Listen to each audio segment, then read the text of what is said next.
what's interesting about the MGP, it actually has fewer buttons, fewer physical buttons than the DualShock controller, right?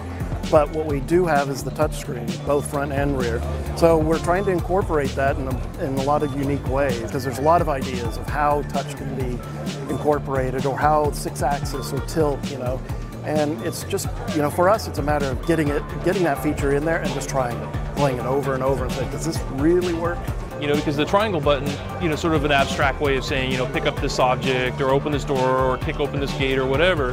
And now being able to touch it, actually, you know, run up to it, touch the thing you're going to interact with, and have there be gameplay built into that. That's what got the design team excited.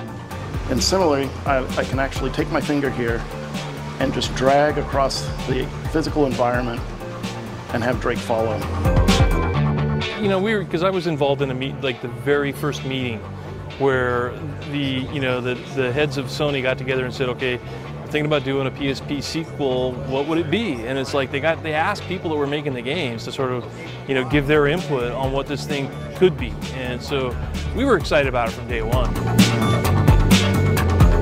We brought in testers just recently, you know, and they've been playing Uncharted on the PS3, come over and start playing this, and you can see them start moving over to the touch and start using that more. So the ability to like integrate 2-stick motion with touch, with 6-axis, and having it just feel, as long as it feels natural, as long as it's fun, frankly, I think players are going to like it. And just keep in mind that what you're seeing right now is our first generation NGP engine. What we can do in the future, I think, is only going to be limited by our imaginations and what we can come up with. And I think that's probably the most important thing about NGP, is that it really does enable game developers to, you know, create whatever it is. I mean, you've seen the huge variety that were at the show today. It's like anything you can imagine you can do. You can do fun little short games, you can do big, you know, console action games equally well. And I think that's what has us excited.